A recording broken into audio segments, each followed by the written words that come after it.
Okay. Oh, okay. Okay, right. Sorry. Yeah. Carry on, Mick. Okay. Well, what I do, I'm a journalist for the Telegraph, and I'm also an author of 6 books, I think. As a journalist, what I primarily do is I do interviews and some investigations and features, and I'll talk a little bit about that. So over the years, I've interviewed countless people, including Salvador Dali, Marvin Gaye, Marianne Faithfull, Phil Spector. Do we all know who Phil Spector is? Yes. Wow. Yeah. Okay.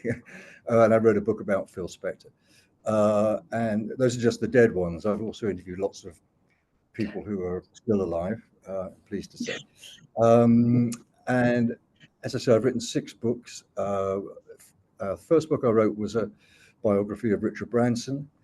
Then I've written other books, one called The Spiritual Tourist, a book about the Karmapa, who is a Tibetan Buddhist Lama, and most recently a book called The Nirvana Express, which is a sort of history of the West's engagement with Eastern spirituality, dating from the mid-19th century, early 19th century to now. So as I say, all these books are non-fiction books. So I'm not sure how helpful I can be in talking about fiction and writing fiction. But what I have done over the years is I've interviewed a number of novelists over the years, and so if I can be helpful at all in that respect, it's basically sort of reflecting on what they've said and what I've learned from talking with them. And one that stays in the mind is a man named Robert Pirsig, and he wrote a book called Zen and the Art of Motorcycle Maintenance, which you may not have heard of, but was published in 1974. And Pirsig had been a technical writer, writing sort of manuals for engineering firms and so forth. But he wrote this book, his first book. It's a very difficult book, and it tackles philosophy in the form of a motorcycle journey across America. So not a book that would appear to have immediate popular appeal. And it took him several years to write, and he sent it off to publishers. And he told me that he could have papered his study with the rejection letters, and there were 121 of them. And eventually, he found one publisher who would publish it, and that book has now sold 5 million copies. So I think the lesson there is pretty obvious. Don't lose heart. You may be struggling. I'm sure you're not. I'm sure you're all very successful in your own right at what you do. But if you are struggling or ever doubting, then don't lose heart, because there's always the pot of gold at the end of the rainbow, and that certainly was true of Robert Pirsig.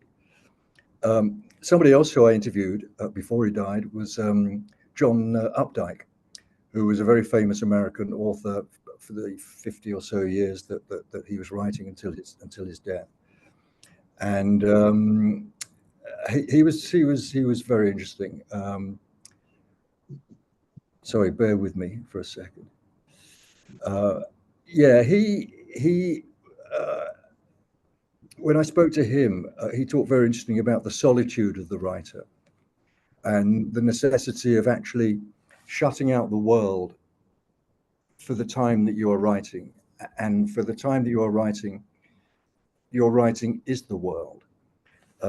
And you just have to have the discipline, and you have to have the application. And if you're serious about this, then this is something that you have to approach with proper seriousness. And he said something very interesting as well about, we were talking about his family. And actually on that question of you have to shut everything out and just concentrate on, I know from my own experience writing the books that I do and the articles that I do, that it's not easy. And there are times when you're staring at a blank page and you're thinking, how the hell am I going to start? How do I even start this? And I've got to get it finished by 4 o'clock, so I better think pretty quickly about how I'm going to start this. And I remember there was an editor that I used to work with, and I was lamenting the difficulty of this, and he just turned around to me and said, "Just write it." Easy for him to say, but I think there's a lot of wisdom in those words. But one of the interesting things that Updike talked about was his family and his relationship with his children.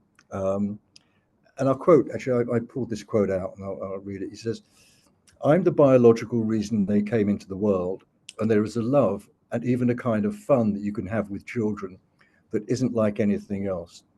But I'm more the father of my own books than of my children.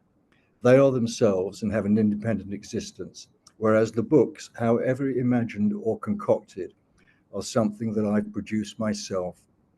And I thought that was a really interesting thing for him to say, that of course he loves his children, but they go off and they have an independent existence. It's not that he loves his books more than himself, but they are very much the product of him. And I think, you know, the best writing, the best fiction, the best novels are things which are indelibly the product of the writer, and they couldn't have been written by anybody else. They bear the stamp of the writer's voice.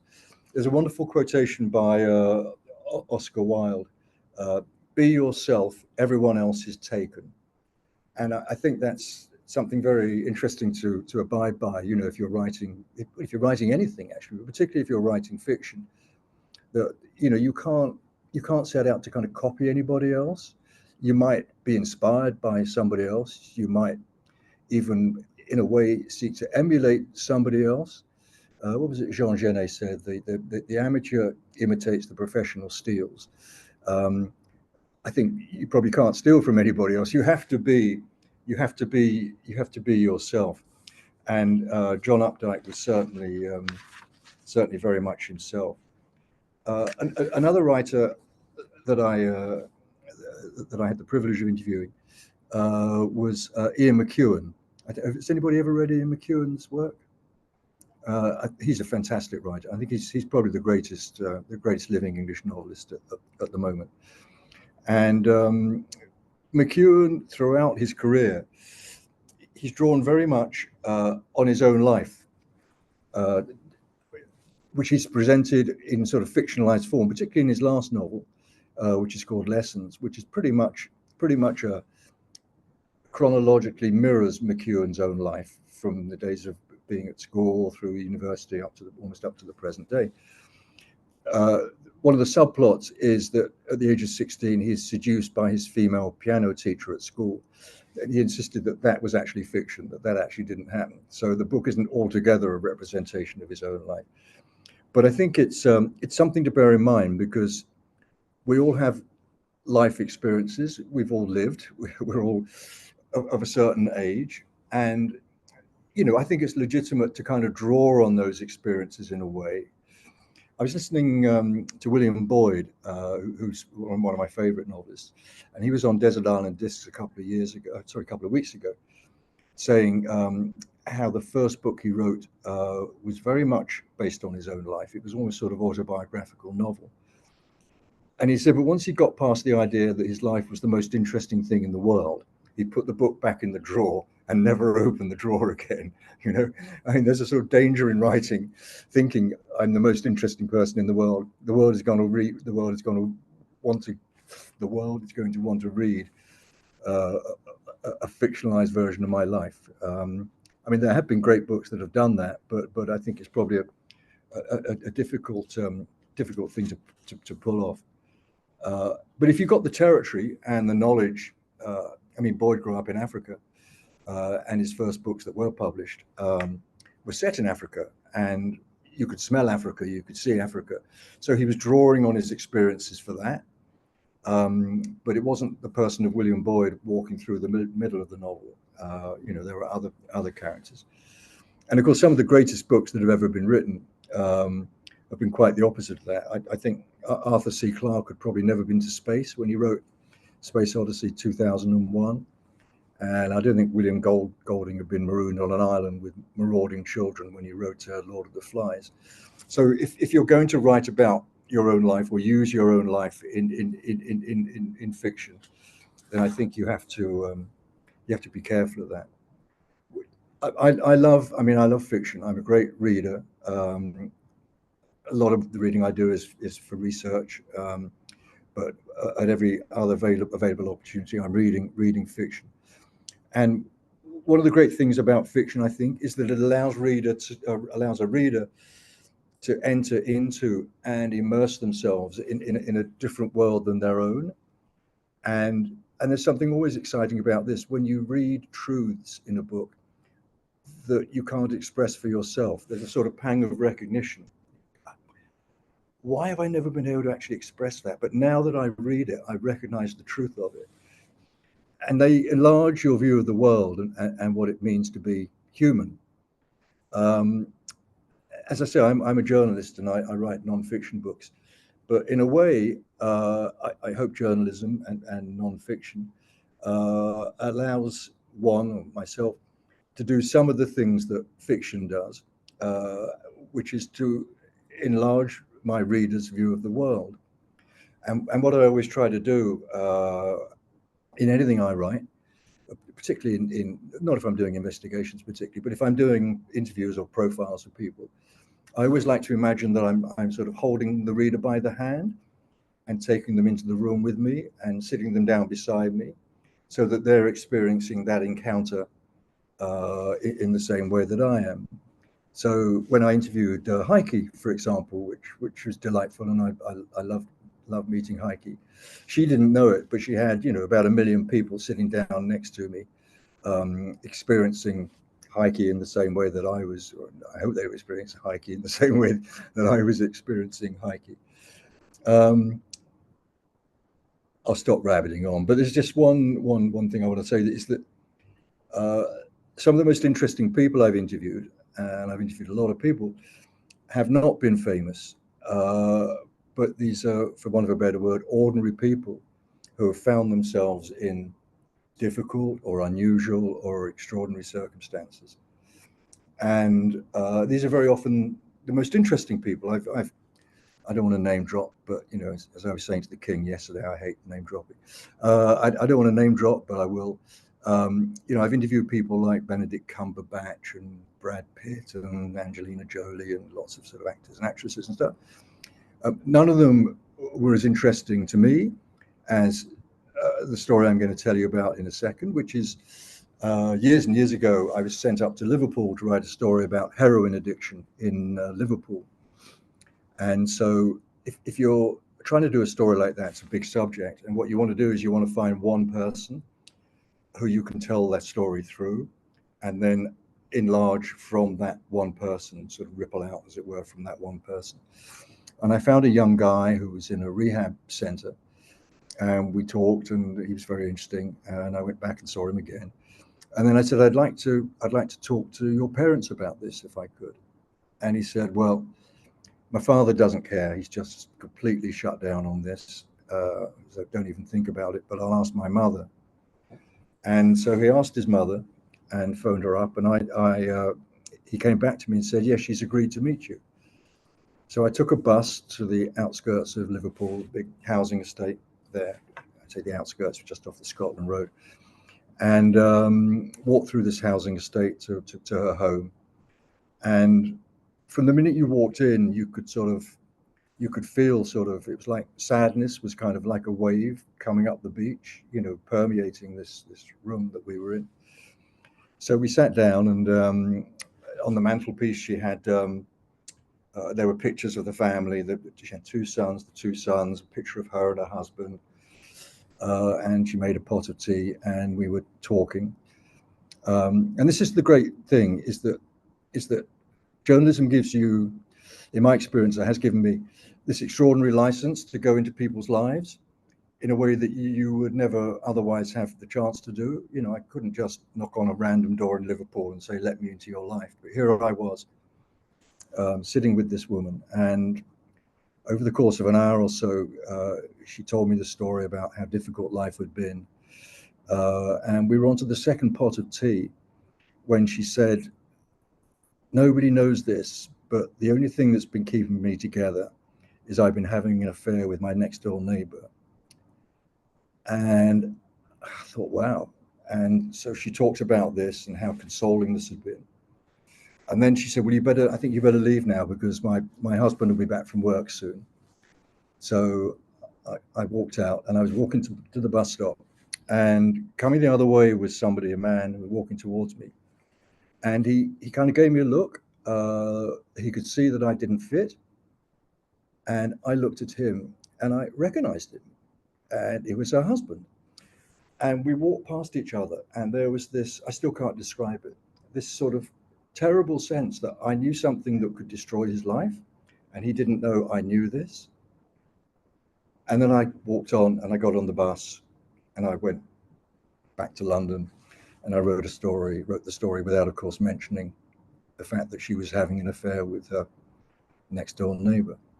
So you have this sort of, those kind of encounters, they create a strange kind of intimacy, you know, particularly with people who, and the point of that intimacy, or the root of that intimacy, I think, and this is going to sound very self-serving, is that you have to establish a kind of trust with people, you know, that they can tell you about their life and you won't abuse that trust, and that you will be true to them, and I hope that's. I feel very embarrassed saying this, looking at Heike sitting in her coach. But I hope that's been the case with Heike. You know, Heike sort of was fantastic because she was honest about her life with me, and I hope that I told her story honestly and truthfully. And I think that's a great privilege that I feel I have, and I always try to remember that and honor that. And now I'll shut up. So, if there's any questions you have. Thank you. That is absolutely brilliant. Yeah, No. very moving, and yeah, so I think we can all relate to everything you've said so far, and not Good. to worry about the fact that promoting Yorkshire authors, we don't just write fiction. You know, people. Oh, okay. Well, I'm sorry, I misunderstood. Right. Oh, well, We write both. It's Good, anybody good. who lives in Good. and is connected with Yorkshire who writes, who wants to join together to cooperatively promote each other. So what do you all write? To tell me what kind of fiction or non-fiction do you all write? You tell me. I personally write children's story, children's fiction, but well, young adult fiction, and also written a memoir. We can just run through and let everybody say, Paul? Yeah, please do. Paul? Sorry, I really got on mute, haven't I write fantasy and children's stories. I've also written a Yorkshire saga, all in the different pen names actually. But and I've written some historical novels based upon a time slip into the French Resistance too. Oh, how interesting! Yeah. Jane? And you love you love it, yeah? You love writing. Yes, absolutely. Don't we all love writing? If you don't love writing, you shouldn't be writing. No, and it hit home what you said about it being solitary, because it is. You know, it's all in your head, and nobody else can appreciate it until they read it. Exactly. Jane, Linda, you want to say? Jane, Linda, is Linda next in the line? Sorry. No, I just saw Linda's face and she was sort of. I write several genres. I write children's. I started off with children. I've just recently done some picture books, but I've written young adult sort of contemporary fiction, which is sort of 10 years plus. And then just before the picture books, I started in crime. I decided I needed a change. So I'm writing a series of female detective. Right. I'm glad you said writing, because when you said I started in crime, I thought this was a different life to your pursuit. Feels like I am. My history on the Google search is horrendous. If anybody looks at it, you know, poisons, how to use a knife, types of knife, best ones to use. Really? You know, that kind of. Okay. I'll take a look and arrest it and inform the police. Yes. Thanks. Julie, do you want to say?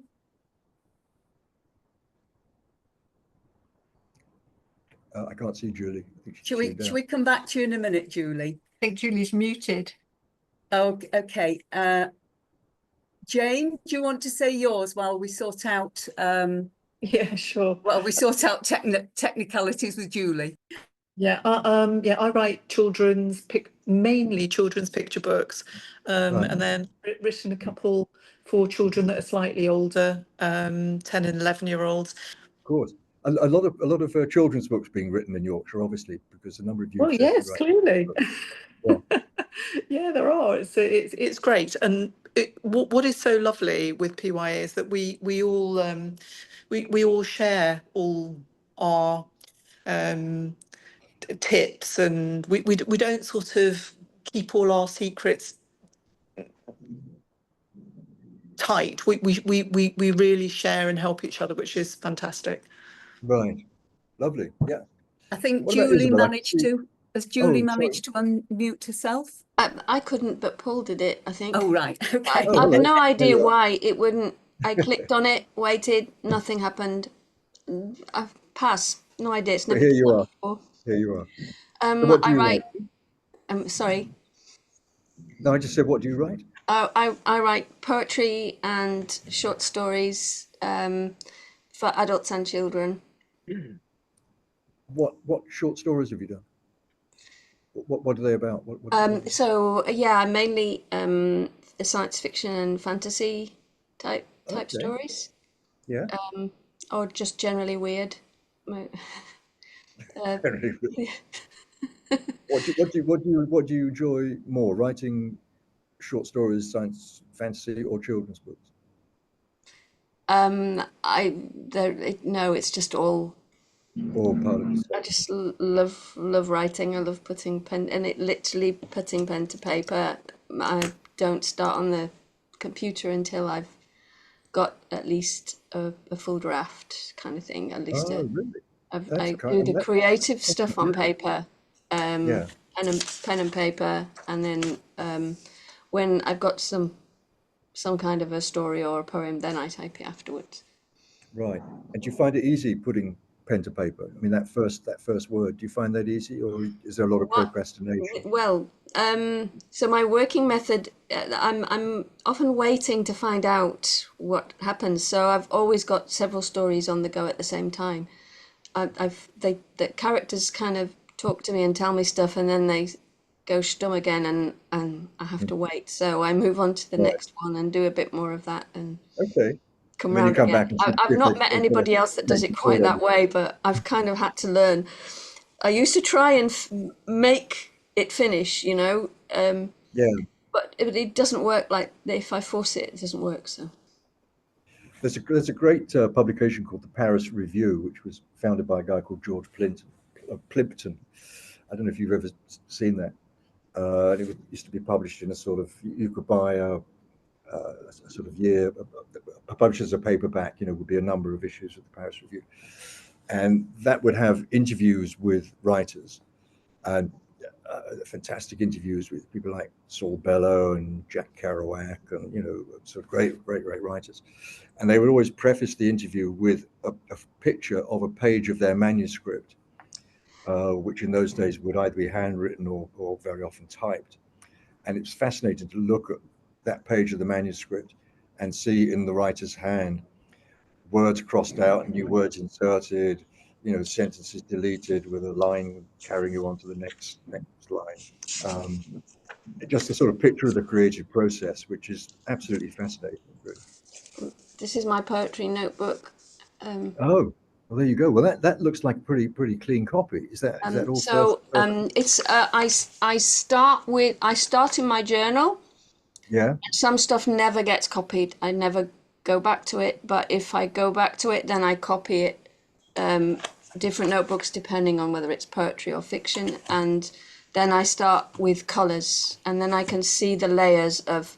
If I want to go back to an earlier draft, I ignore the later colours. Okay. Everybody has their own technique. How many people here work in the same way as Julie does, by writing, handwriting first, and how many just work straight off a computer? I work straight off the computer. Yeah, I have to work straight off the computer. I can't hold a pen for too long. Same here. I work from the computer because I find that it changes. My ideas change, and I can delete and mess, and yeah, I just find it so much easier on the computer. I'm exactly the same. My notes. I handwrite all my notes and then scribble them out as I've written about a particular thing, or it allows me to put things in an order I want. Arrows here and there, where you can actually having to scroll up and down all the time. So I'll type and write on the computer, but all my notes are handwritten. Handwriting is for creativity. I instantly go into analytic brain if I'm typing. Oh, okay. So it doesn't work very well for creating. It's all right. I'm aware that there's a couple of people that haven't been able to say anything yet. Yes, Jane. Yes, please. Ian? No, sorry. Ian, you're sitting there very patiently. And hello, Ian. Isabel, I think. So Ian, do you want to say? I do what Julie does in a way, in that if I get to if I get stuck, I'll change with the same characters to a different story.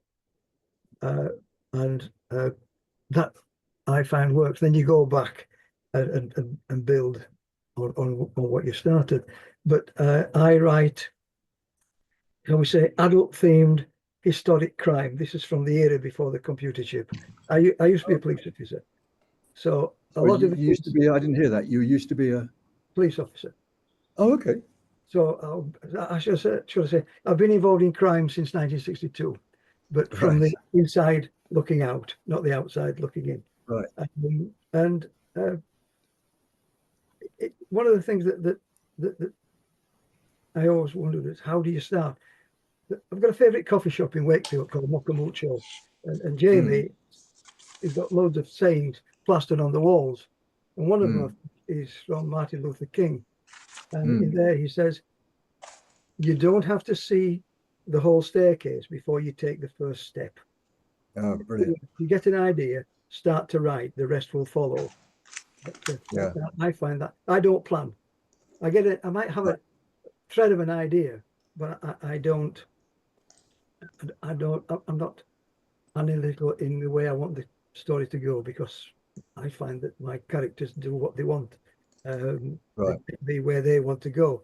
And sometimes I've got to say stop, chop out the chunk, and then get back to where I see it going. But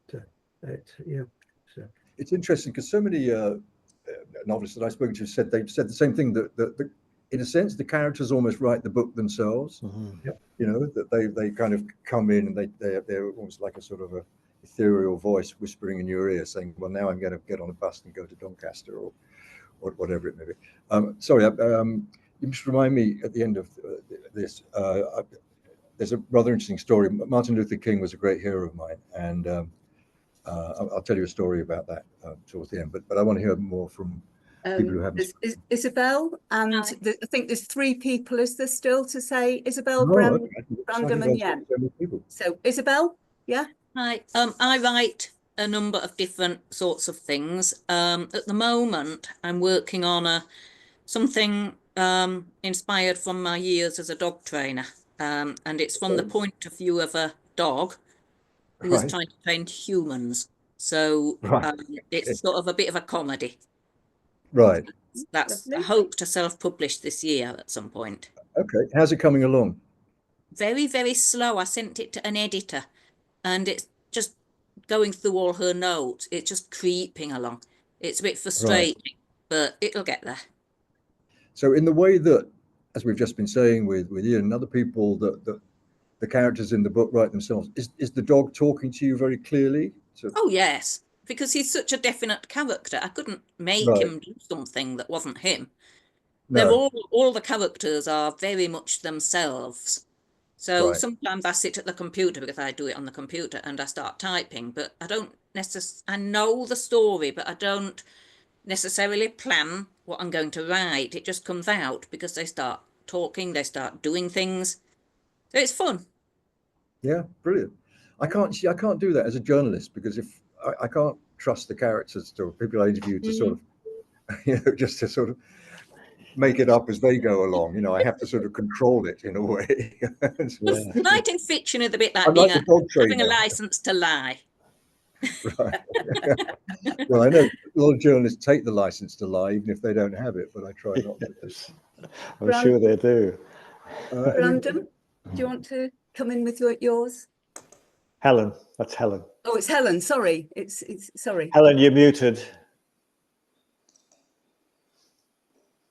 Okay. Should we do Yen first, and then because Yen's not muted, and we'll come back to am I on? Oh no, she's there. Yeah, you're not muted now. Well, hello. I'm happy. Hello, I'm happiest working for young adults. I have a published book called Writing in the Sand, which I love doing, and that had a way of honestly sort of writing itself. So now I'm writing again for young adults and giving myself quite a difficult task, I think, because I'm setting it in the 1940s and also starting another character in the late 1800s, and so that it's going to be how they cross. It's all about a building, really, that is a school building that governs both their lives. Mm-hmm. And so the 1940s is about evacuees. So I've read everything I can about all the books about evacuees, so that I don't plagiarize anybody. And I'm really enjoying that. And I've sorted it first of all first person, then third person, then present, and I'm back again now with first person and feeling happier about that. Right. So anyway, that's what I do and what I love doing. And I was published by. I was very lucky, and I was published by Usborne for Writing in the Sand. And so I'm hopeful that I might get another one published by Usborne. I'm sure you're in with a shot. Did you find you were saying you were reading up a lot about evacuees and the war, obviously to get the period detail and to get the sense of place and so forth. Yes. Did you enjoy that? William Boyd says that one of the great pleasures for him of writing is the research, and actually again having the opportunity to sort of go into other worlds, and he'll research something about the history of the LNER, so that he knows exactly what the timetable was between Doncaster. I know I'm saying Doncaster all the time, between Doncaster and Rotherham in 1943, so that he has to get it right. Do you like that sort of research? I do, and I find it exciting to think that it must be right, because I'm not just making it up, but of course, it's all part of the story. I do love that sort of research. I hate to have to do too much research. I think how lucky we are today that we can Google stuff. Yeah. I mean, no, it's incredible, isn't it? Would have taken us forever to do something like this. No, it really is the world at your fingertips. Yeah. Yes. And I'm old enough to remember an awful lot of not the 18s things, but I'm certainly old enough to remember some of the 1940s stuff.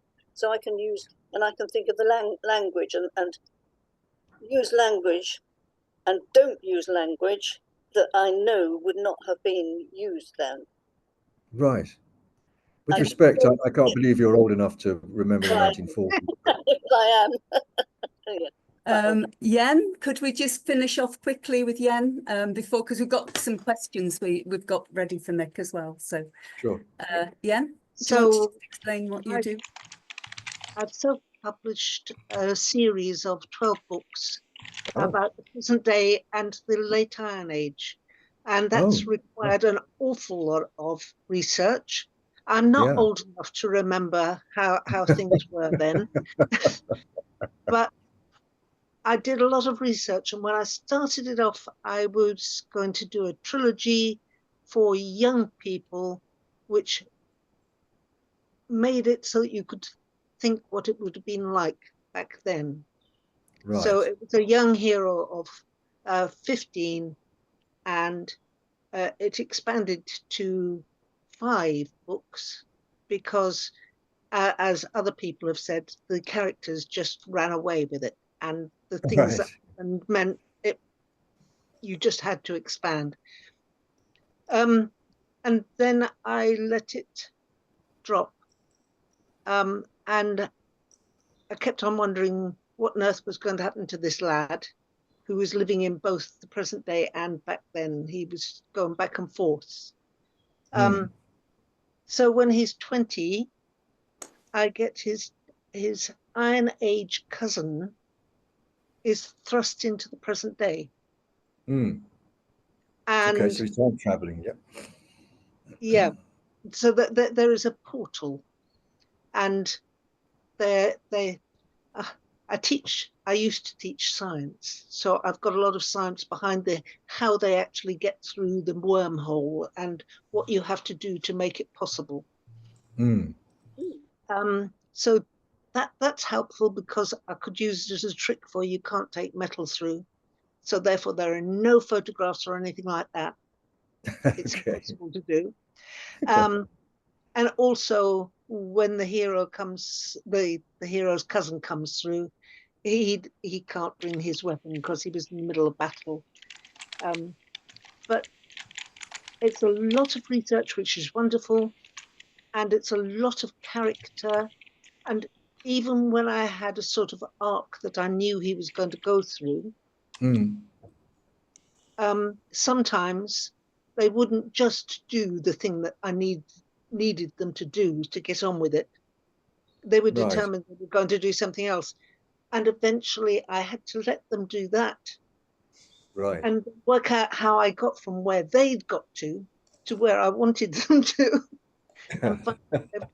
Which put in some nice twists that I wouldn't have thought up for myself. Although obviously I did. It's so interesting listening to you all talking about this, and particularly listening to you sort of this kind of creativity and the imagination, but also how much pleasure you're getting from writing, which is fantastic, I think. And it's so important, as I said earlier, if you're not getting pleasure from it, then you shouldn't be doing it, really. It can be agonizing too. Yeah, of course. Because you can't get it right. But no, yes. I often think what I do, I often think that the best part of writing is the final full stop, you know. But there is that sort of, at the same time, there is that kind of satisfaction of thank God I've done it, I've finished it. But then the immediate satisfaction of it's not quite good enough and it could have been better, you know. I mean, but I think that's important too. You know, I don't think you should be self-satisfied about things. That's the trouble. That's the trouble with fiction. Where do you stop? Yeah, well, exactly. You stop self-editing. You've got to make a decision sometime. And right you've got to stick with it. Yeah. And on that point, can I just move on a bit, because I'm just concerned we're running out of time, and we've got some questions that we sort of prepared that we'd love you to answer, just to help us all to improve the quality of our writing. I'm not sure about that. So, go on. So do you proofread your own work before submission? And if so, what do you look for? You're talking about when I write books, yeah? Either. When you it's basically we're looking to for tips to how to improve the quality of our own writing. Oh, okay. So it doesn't matter really what the genre or what the well, in journalism, you know, I'm writing on quite tight sort of time schedules. You know, sometimes I have to turn something around in a matter of days. Sometimes it might take a matter of weeks, depending on the length and the amount of effort or time that's required to do it. But it's always read. You know, it's read by the editor, and then it's read by the copy editor, and the editor will have suggestions to talk about. But so I will always read it very, very carefully before I submit something, and very often be revising and glossing, and think, you know, this is a much better way of going around it, you know. And then literally I will be given, before anything on the paper or the magazine, before anything goes down, I will be given a proof, and I will then, this is after it's gone through the editing and sub-editing process, and I will go through that looking for errors, or you'd be surprised how often, you'll find something will have been deleted a third of the way through the piece, just maybe a couple of lines, but it's a reference to someone. And then 2/3 of the way through the piece, that person will be quoted, and you won't know who they are because they've been deleted in the first mention. So, you always have to be vigilant for that you've got consistency running through what you're doing, and that, you know who the characters are, and the reader, more importantly, the reader knows who the character is. So you can't just suddenly introduce someone 2/3 of the way through as if the reader knows who they are.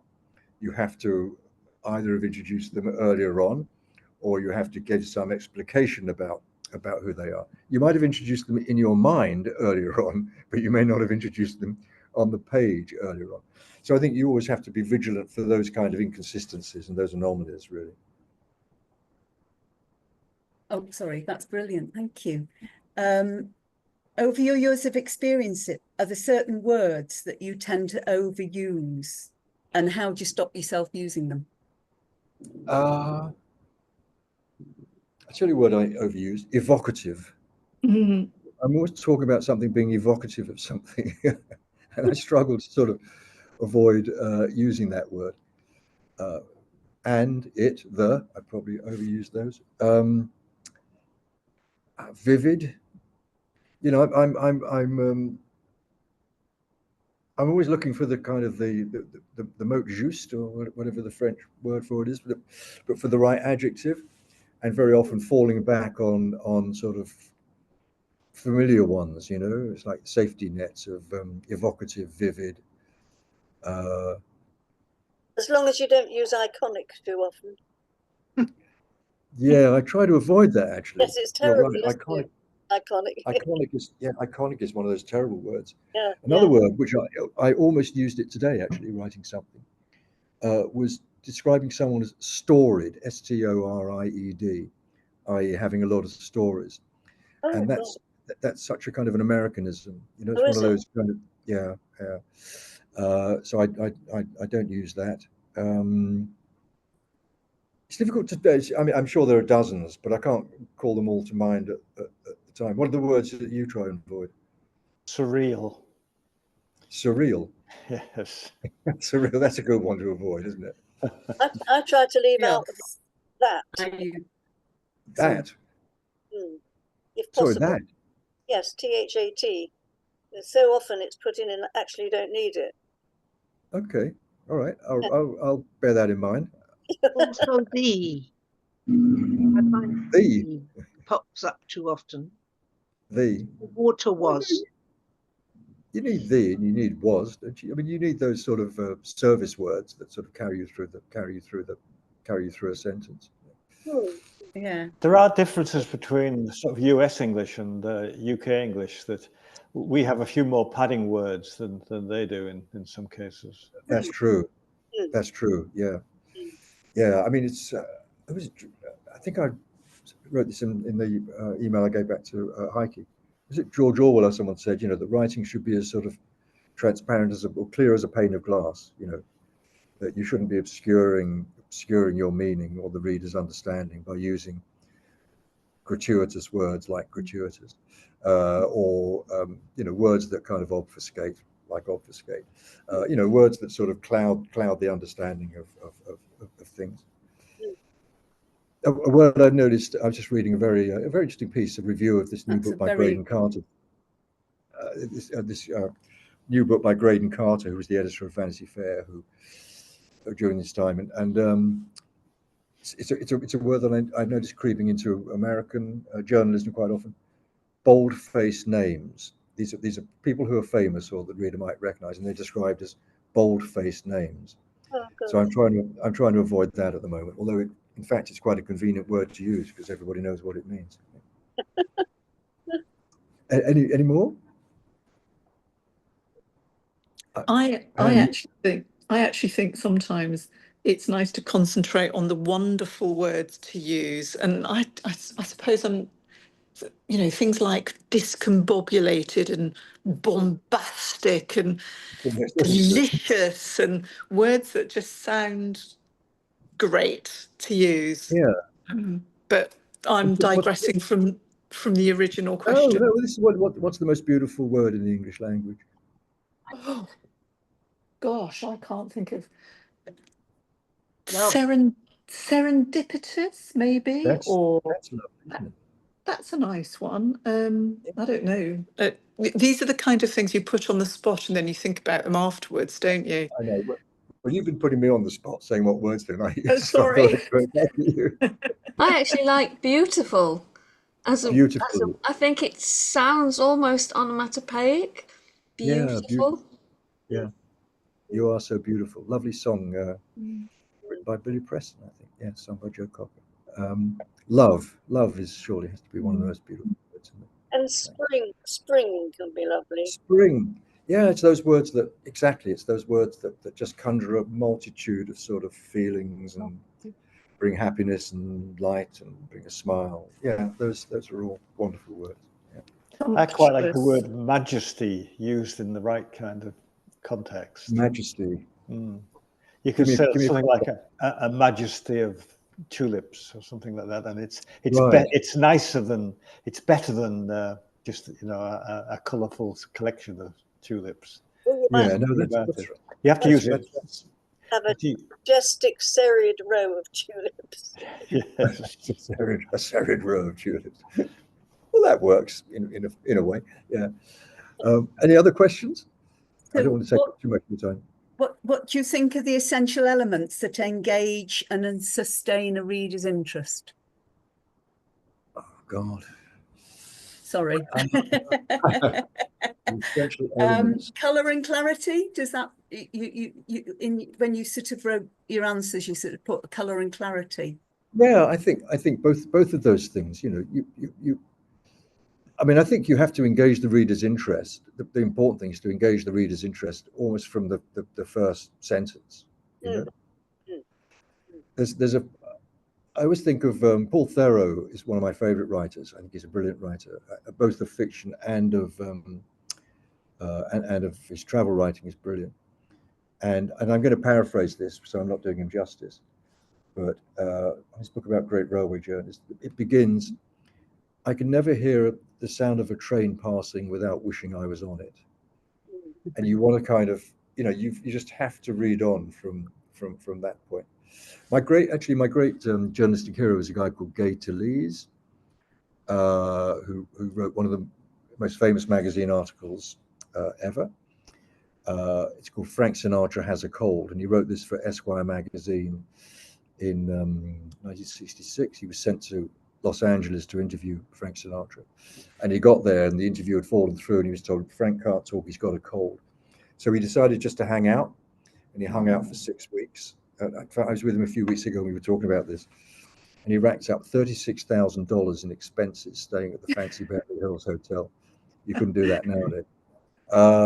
So he hung out surreptitiously following Frank Sinatra wherever he went, and the piece begins where he has stalked Frank Sinatra to a private members club in Beverly Hills, and you don't know that he stalked. So the great thing about he was the great progenitor of new journalism, which was a way of writing fact using all the devices of fiction. And the piece begins with, and again I'm paraphrasing, Frank Sinatra sat at a bar with 2 women, and he describes the women, and he describes the cigarettes that one of the women is smoking, and he describes the suit that Frank Sinatra is wearing, and he describes the fact that even the bottom of the soles on his shoes were shining. And I can't do it justice, but if you read that, it's so arresting. It's so invested with color and atmosphere and drama.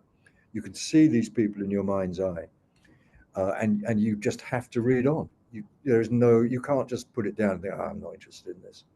So I think that is, if you can grab the reader and their attention, from the get-go, I think that's That's very important. And then to be yourself because everyone else is taken.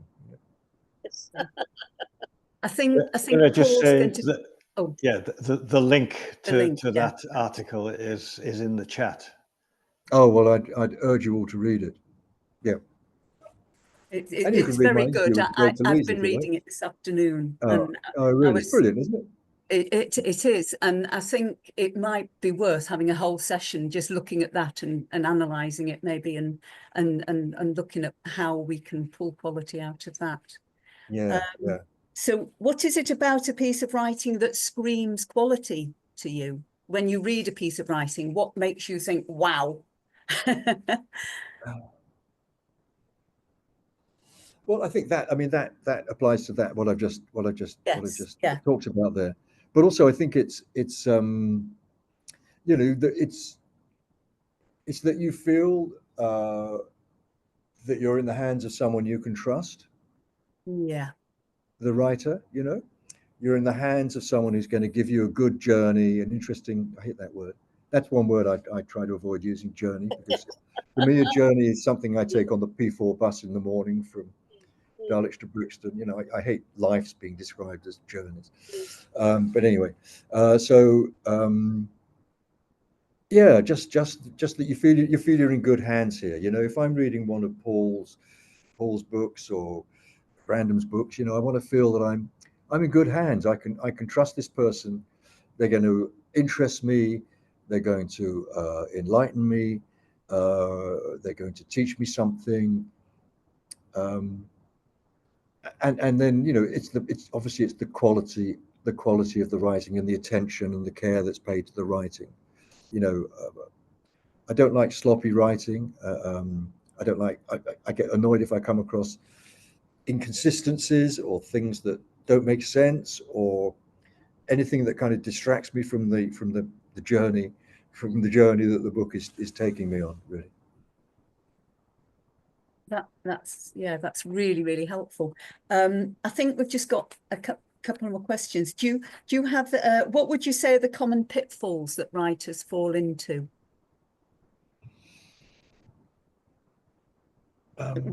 You sort of put prolixity and waffling. Yeah. Well, there we are. Yeah, prolixity and waffling, which is what I'm guilty of constantly. Yeah, I think, you want to. I mean, I'm not saying that books should be short, and I'm not saying, some of my favorite books are very long books, and books I notice are getting longer and longer and longer. But you want to feel that every word counts, even if it is, and it was serendipitous.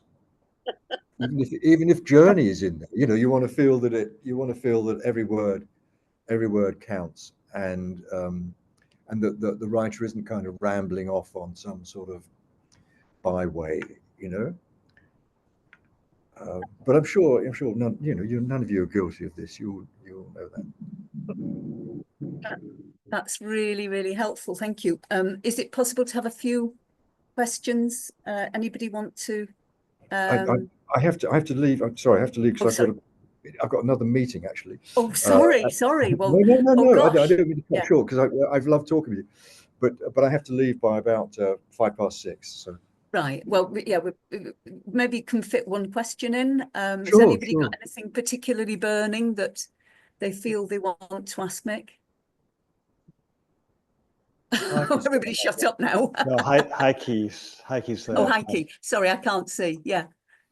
I just wonder, because we've had conversations in meetings before where we get frustrated about celebrities who get book deals simply because they're celebrities. Yeah. Right. How difficult was it for you to get published by publishers? Did it help that you were actually a recognised journalist to start with? Yes. Yeah. Evidence. Evidence seems to show that that's getting more the case. Yeah. Well, I'm certainly not a celebrity, but it was. but I think you'll find that a lot of journalists, the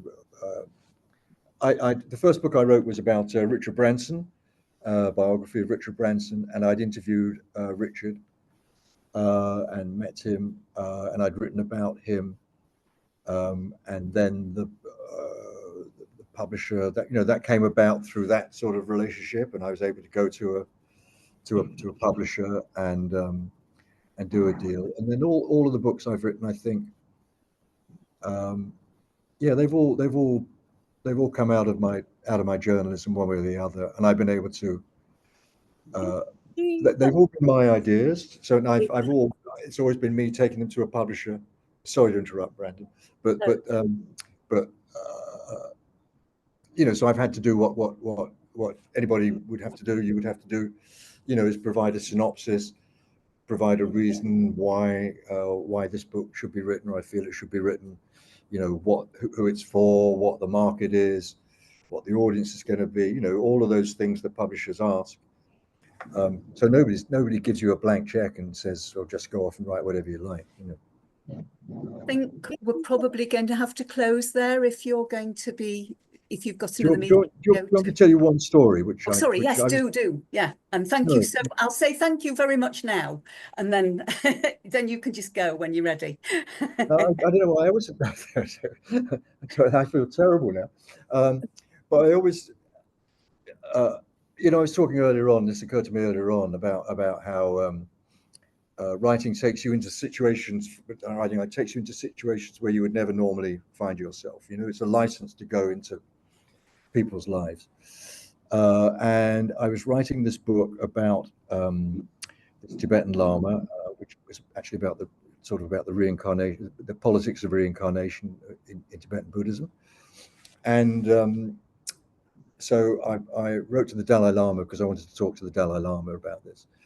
And he agreed to talk to me. So I went to Dharamsala to meet the Dalai Lama. And a friend of mine who is a Tibetan, she's Danish, but she's a Tibetan Buddhist nun. And she knew I was going. And so she asked me if I would take a letter about her mother and give it to the Dalai Lama. And she sent it to me in London, and so I carried it with me. And I was there with the Dalai Lama, which is pretty bloody amazing in itself. And we were talking for about 45 minutes or so, which is what I'd been given. But the interview was going on and on and on. And his secretary, who stands behind him, was sort of agitating, Your Holiness, we really must go now. So we brought the conversation to a close. And as I was walking backwards, sort of bowing, I suddenly remembered I've got this letter. And so I pulled the letter out of my bag and gave it to the Dalai Lama. And he said, "What is this?" And I explained that it was a letter that had been given to me by a Tibetan Buddhist nun in Denmark. And he nodded, and I expected him to hand it back to the secretary, because I was on my way out and somebody else was waiting, much more important, was waiting to see him. But he opened the envelope and he took out the letter and he read the letter, and then he took out the picture of the mother that was in the envelope and he held it in the palm of his hand. And it's rather fanciful, but it was almost as if time stopped. He was just looking at this picture, and it seemed that he was pouring love and compassion into this picture. And then he put the picture and the letter back in the envelope, and he didn't hand it back to his secretary. He tucked it in his robe next to his heart. And 2 days later, this is before smartphones, obviously, 2 days later, I went to the cyber cafe in MacLeod Ganj, where he lives. And there was an email from Annie Ear, my friend in Denmark, saying that she had received an email from the Dalai Lama's private secretary saying that I, Mick Brown, had given His Holiness the letter, and His Holiness wanted Annie Ear to know that her mother was in His Holiness's prayers. Oh, how beautiful. And I just thought that was so, I'm sorry, it's still I think about it. I just thought that was so amazing. That is so beautiful. But a lovely thing to end on. Yeah. Yes. Thank you so much, Mick. No, it's been a real pleasure talking to you, and I've been sorry, I hope I haven't gone on too much. It's been very interesting to sort of hear about what you're doing, and you know, so it's lovely to meet you all. Thank you so Yes, much for your time. Thank you. Yeah, it's been brilliant. Thanks a you. lot. Very much. Good luck with everything. Thank you. Take care. Same with you. you. Bye. Thank I'm just you. going to Bye. stop the recording. Bye. Bye.